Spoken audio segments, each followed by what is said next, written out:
story. Okay, I got a story. Okay, here we got a story for you. All right. Once upon a time, there was a very rich man. He lived near the city where the Baal Shem Tov was. He was very rich, a religious man, and he was very rich and very successful. But he was also very, how do you say, Baal Gaiva. He was a very, how do you say Baal Gaiva in a simple way? What? Egotistic? He was a very big egotist. Knows that the kids will understand it. He was a big Baal Gaiva. He thought that he was the greatest person in the world. He thought he was the greatest in the world. Nobody was better than him. Every decision he made money. Everybody, yeah. He's the mayor of the street. So he starts to think about himself. He starts to think, what am I doing in this little town over here? I should be living in a big town, maybe New York, maybe in Berlin, someplace. There I would be famous. There it would be great. There's nothing like me. I'm the greatest. This man's name, we'll make up his name. His name is Mr. Groisboich. That's his name. Mr. Groisboich, he's thinking nobody is greater than me. Nobody is smarter than me. What am I sitting with all these simple, garnished people for? Look at these simple Jews. All they can do is just, they pray, and this guy's a baker, and this guy's a street sweeper, and this guy teaches children. I'm making millions out. Anyway, he starts going crazy. And he's thinking really about himself, about how great he is and how important he is, and how it's not right that he should be with these people. Until one day he's davening, and he's in the middle of davening, and it gets to the sentence where it says, Mashpil geim ade oretz umagbia shfalim ad marom. This is a sentence right before Shemona Esrei, we say.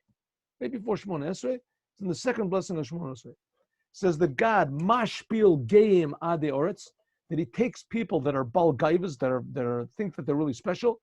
Mashpil, he throws them down to the earth. Umagbia shfalim, but people that are humble, that are simple, he lifts them up very high. So all of a sudden, he's already thinking about himself all the time. Everything he thinks about is just himself. He hears somebody saying something stupid, he thinks they're talking about me. Everything, he's always so touchy about everything. So he reads the sentence, he says, what? God is going to cast down the gaivas. He said, I heard somebody a year ago saying that I was a Baal Gaiva. Maybe he was talking about me, maybe not.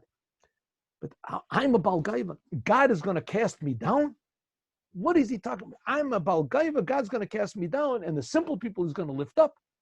What is this talking about? He went crazy. In the middle of davening, he takes off his tefillin.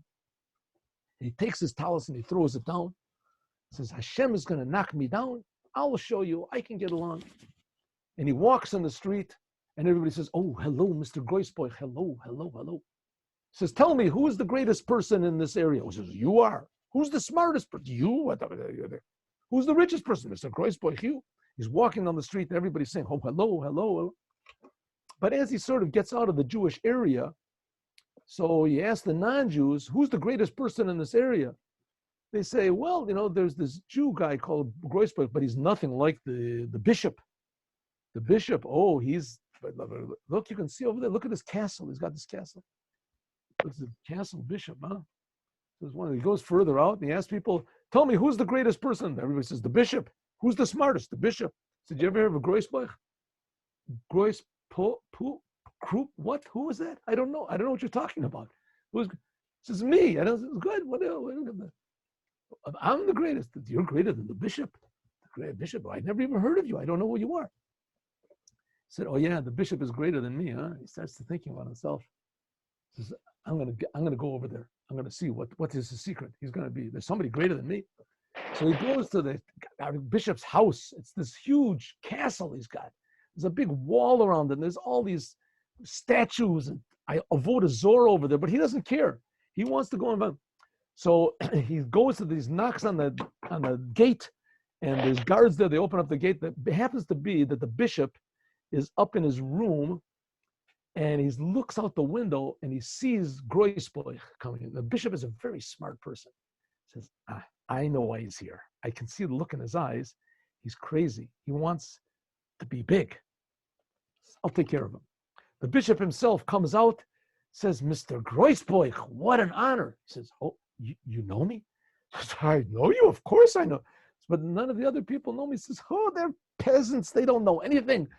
You're amazing. You're the greatest. You're wonderful. Come in, please, please come in. Come and sit down. Puts his arm around him and says, you know, Groisboich, I'm thinking a lot about you. He says, really? You're thinking about me? He says, yeah, I'm thinking, you know, listen, let's make a little l'chaim, me and you. He said, I can't. There's no, I know the Jews, they can't drink wine. Not my wine. Make a little l'chaim on vodka. It says, I know Jews shouldn't be drinking with non-Jews also. I know it's not a good thing. But on the other hand, it's not so bad. I mean, we're friends. We're doing, this is a business deal. Oh, business, yes. Here, he gives him a little cup of vodka. Before he does, he has in his ring, the bishop has on his ring, he has this little thing that he pushes on it, and a little pill drops out. And to make people crazy, he puts it in the vodka. He says, l'chaim. He says, l'chaim. He drinks it down. He says, now, listen, Mr. Groisboich, I want to make you really, really rich. Groisboich, his head is starting to spin around. He says, yeah, rich. Yeah, rich. You're going to be really, really powerful. He says, yeah, powerful. That's what I want. I'm going to be powerful. He says, listen, the problem is, you believe me, I can see you're smarter than me. You're greater than me. If it wasn't for the fact you're a Jew, you'd have a 10 times bigger than me, a palace of this. You would have a Jew. So listen, I want you to sign here. He says, listen, I have an agreement. I'm going to teach you all the tricks that I know. You're going to be a rich person beyond belief. Rock, one thing, you have to stop being a Jew. You have to stop being a Jew. You sign over here that you're not a Jew anymore. You're going to be part of the church. You're going to be. And I'm going to give you all the riches. He says, but see this little clause under here. And he's just swimming around. He's just saying, yeah, rich. Wow, I'm going to be big. And everything is just all squirming around. But there's a little clause over here that if you change your mind, then all of your riches belong to me. Right? But you're not going to change your mind. Change my mind. No, you're going to be rich. Yeah, rich. A million times. Yeah, rich. You sign here. Sign here. Sign this. Okay, now, you know what, Mr. Groisboich, you look a little bit tired. Go into the room, and I have a special room. Go into the room and rest. And then we'll talk about it. So he says, okay. He goes into the room. He just plops down on this bed, and he doesn't hear that they're locking all the doors to all the boat. And he wakes up. He doesn't know how long he was asleep. If he's asleep for an hour, a day, a week, he doesn't know. He wakes up. His head hurts him. Where am I? What have I done? What's going on? He looks. There's all these statues and all these idols, idolatry on all the walls. What's going on? Where am I? He goes to the door. The door is locked. This is awful. He takes down all the idols from the walls as much as he can, and he puts them in the corner, and he tries to get out. He sees there's a little tiny window way up. Lets a little bit of light in. So he says, well, I got to get out of here. I realized what I did. What have I done? I have sold my Judaism. How can I do it? I have to get out. I got to get out fast. So he says, how can the window is so high. So he sees that there's this big carpet on the floor. So he takes the carpet and he rolls the carpet up. And then he takes the bed that he has and he stands it up on the wall. And he puts the carpet, pushes it up to the wall, to the little window. And he lifts himself up and he sees it's a drop like 3 floors down. He says, what am I going to do? And it's so far down. So he goes back down and he gets another carpet. He takes it up and he wraps himself in this other carpet, puts it in the window. He climbs into this carpet, holds on, pushes himself, till finally feels he's falling. It's night outside. That was the light of the moon that he saw. Pushes himself and suddenly falls down. Shema Yisrael, and he falls 3 stories. Boom! And he hits a big brush, a big tree. And he falls down from the tree and he's knocked out, unconscious. After a few minutes, he wakes up and he's got some few cuts on him and he's bruised up, but he's alive and he didn't break any bones. He says, this is a big miracle. So he stands up and he starts to run and he runs and he runs and he runs and he runs And finally, he gets to the forest. He runs into the forest, and there he sees it's the Baal Shem Tov's shul. And the Baal Shem Tov is standing in front of the shul. It's already like the sun is, it's still nighttime. He runs, sees the Baal Shem Tov, what have I done? I gave my soul up. I sold my soul to the devil. And now I lost all my money. I've lost everything. The Baal Shem Tov said, as you lost everything? He says, yes, everything, but I don't care. I'm a Jew. As long as I'm a Jew, I'm going to stay. I don't care if I lose everything. Baal Shem Tov said, oh, you regret what you did. He says, yes, you signed, you give. How did you know? He said, don't worry, I know everything. You signed your soul away. Now you've got your soul back. He said, yes, I do. Yes, I do. I don't care if I lost all my money. I don't care. So the Baal Shem Tov said, look over there. What do you see? He says, oh, I see. It's the sun. The sun is rising. There's hope. The Baal Shem Tov, no. That's west. The sun rises over on the other side. What do you see over there on this? The sun is rising west. I don't know. He says, what is all that light? And the Baal Shem Tov said, that's the castle of the bishop burning down.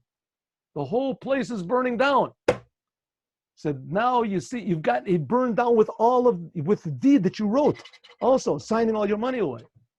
He says, that's what it says in the davening.